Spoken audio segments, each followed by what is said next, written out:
what do you want to talk about today? Well, okay, so we've maybe touched on this subject a little in the past, but as we see society's kind of getting a little less patient, a little angrier, a little, not everybody, but as a whole, generally in America, I say you kind of have, society is changing. Let's just put it that way. Let's just say it's changing. It is. So, and you also have millions and millions of people that are like, I might buy my first gun when I go in the gun store today. So I want to take a moment and just ask, what are things you should never do at the gun store? Don't buy somebody else's firearm for them. That should just go straight without saying, but I feel like I do need to bring this up because it still happens. That's bad all the way around. That's bad for the person you're buying the gun for. That is bad for you yourself. That is bad for the gun store that is local to your community and trying to earn a living. Straw purchases are kind of, well, they've always been an issue. People don't want to wait for their background check to finish and, well, hey, this guy over here always gets a good to go every time. If I give him the money, he'll buy me this gun. That's a straw purchase. Be patient. Wait for your background check to finish. If you do not walk out with the firearm on the day that you make your purchase and fill out your background check, it's not a big deal.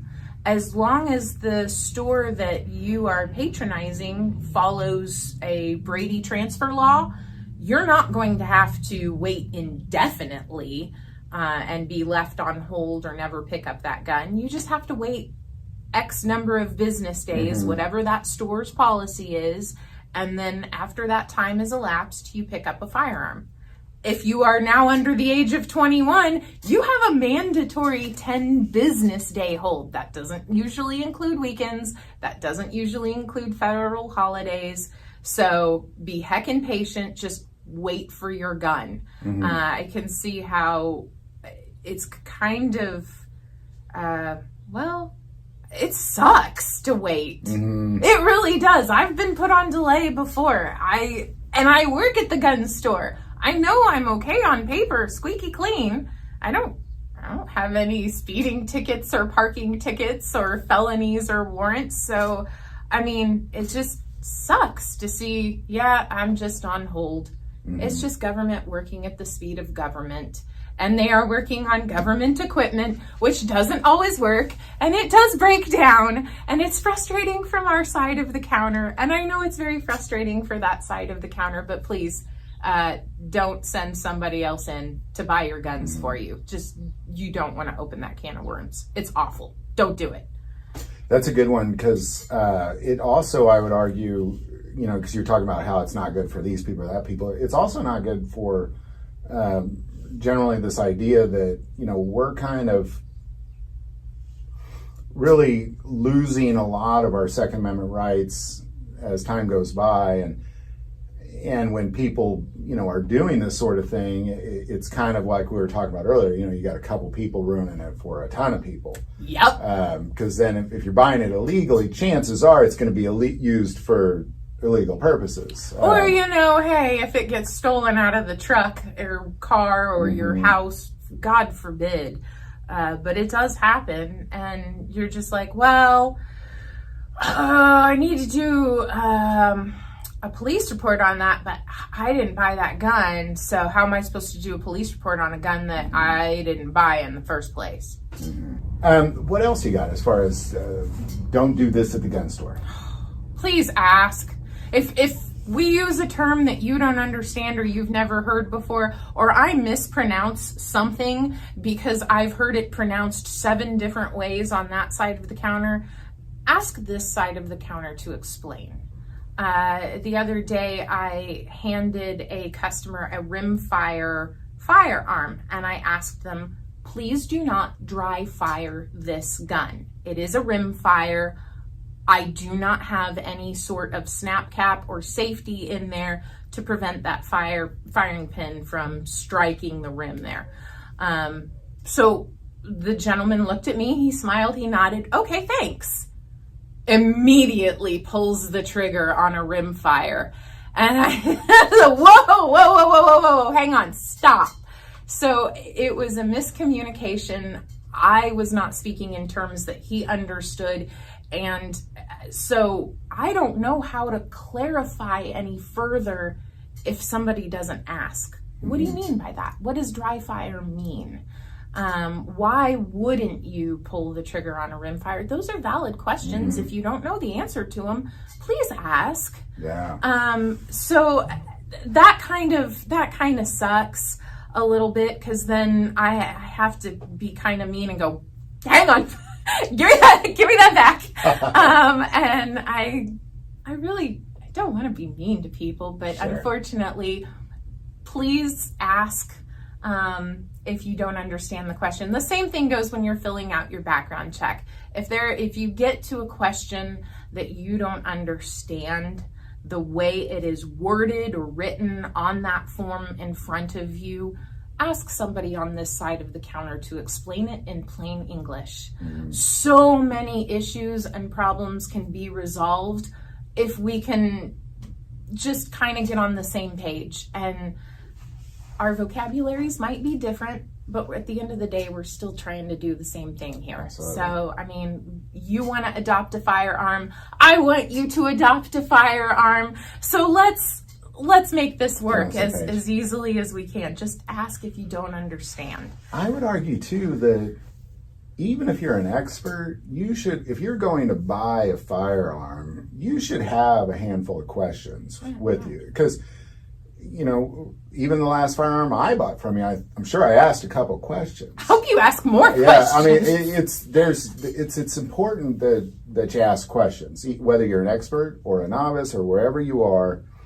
Unless you happen to build that gun or be an expert on that exact gun, ask questions. Yeah, it's very important to ask questions, clarify the answers if you don't understand. That is super duper important.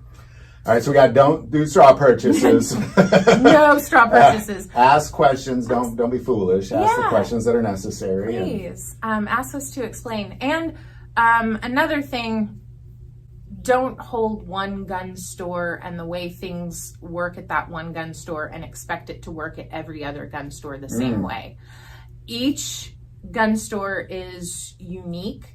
Unless you are shopping at a chain or a corporation that has multiple locations over an area, they're going to have a corporate policy that is going to be the same and makes all of their stores look and feel and work the same.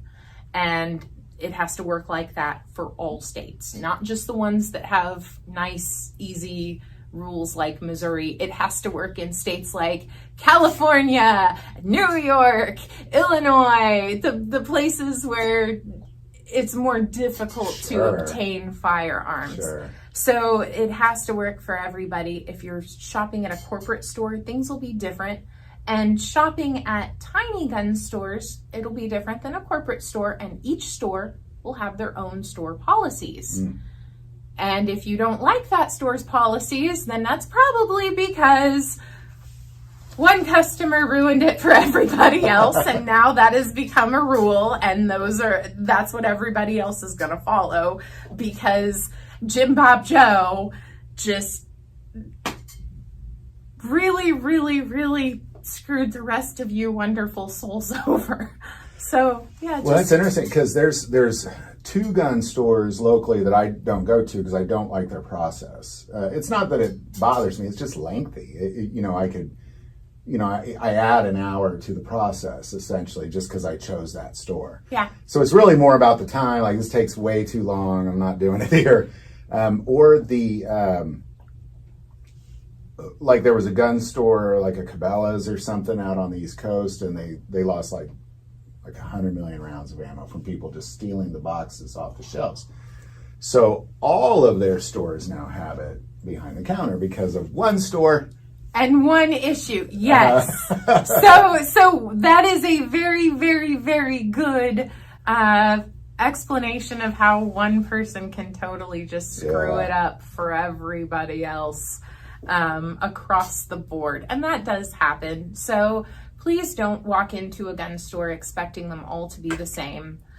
You won't meet the same people at every gun store. The selection won't be the same. Small gun stores might specialize in certain things here or there, and it's not going to hurt our feelings if you shop around. It might not hurt my cousin's feelings. It might not hurt any of the other gun store owners' feelings in the city. But, you know, you want to find a place where you fit in, you're comfortable with. Do find that place. But don't expect every store that you walk into to be that place. Yeah. That's great. That's a good one, because I never even thought about that until you had mentioned it. I thought, oh, that's why I don't shop here, and that's why I don't do this other thing. But those stores that you don't like to shop at, there are other people that really do like that, and that have planned out the additional time for that process, and that's what they want to do. Great! That is so awesome, and I'm really happy for those people that they found their place too. But not every place is for everybody. No big deal. So just, don't expect... Don't expect it to be the same. Yeah, don't expect that's them to a good be one. the same. Yeah, that's a good one. All right, so no straw purchases. Please, no straw Ask purchases. questions. Ask questions. Don't expect Don't them expect to it to be the same. Those don't expect them to be the good, same. Yeah. Please also realize that your purchase is a final purchase. That's a good one. All sales are final at the gun store. You better really, really, really like what it is that you have picked out. Don't just go walking into the gun store just to see if you can pass a background check for the cheapest thing on the shelf. Do not do that. Please, please, please don't be that person. Find the firearm you're looking for, save up for that one, and go buy one that you want because you want that specific one, not because you just want to see if you can pass a background check. I don't know if other stores have policies in place, most likely, because this has been a problem. And so, there's places that won't allow certain people to buy certain firearms, and they'll profile you based on a few bad apples that ruined it for everybody else. Gotcha. So that goes back to, don't expect every store to be the same, but do realize that what you're buying, you're stuck with that. You may not be able to turn around and sell it right back to that store. They most likely will not get you your money back on that. That being said, there are a few exceptions on those things. I know personally, when we have dealt with firearms that are used and they return to us the same day, and we missed something that should have been obvious on that, or it was broken and it shouldn't have been sold as a functioning firearm. It should have been marked on it that it was a parts gun, and somebody's like, I didn't see where it said parts gun on there in small print because your tags are so small, and I bought this thinking it'd be a working firearm. I can't help you on there. I couldn't make that sign any bigger when the tag is only so small. So please, please, please, please check your purchases over very carefully, inspect them, make sure it is exactly what you want to buy, because no take backsies. Yeah, that's interesting, because it's a I know anybody that's ever bought a gun, there is that feeling where once you kind of paid and you got you passed your background check, it's yours. Like that is kind of a humbling feeling. You can't return it, and just like any product, there's always lemons. So I know people. My guess is you probably get people that come in and they're like, "Hey, I bought this yesterday. It doesn't work. I want to return it." Yeah. And a lot of time, if it's a new firearm and it's not functioning, I hate to tell you these people, but if you've ever bought a new gun and it doesn't work, you're not alone there. Some firearms will require a break-in period. Some break-in periods are longer, a higher round count than others. And when you are still within that break-in period for your firearm, expect hiccups. So it's not gonna, magically resolve itself within a magazine worth of bullets. Right. It might be something you're going to work on for boxes and boxes and cases of ammo until you and that firearm kind of work it out. That's interesting because, Laurel and I, we came in and we bought matching couple shotguns. His and His and her shotguns, yeah. And her cycle's fine, and mine was having hiccups, and I know it was really more when you're doing like bird shot through it kind of thing. But in my head, I thought, well, why does yours work flawlessly and mine is having these hiccups, But I was glad hers worked flawlessly because hers is for home defense. Mine was just a review. So, yeah. So yeah, just don't expect it to be. No, it happens. It's not the same Happens for a lot, every actually. single person. No. So your mileage may vary. There Absolutely.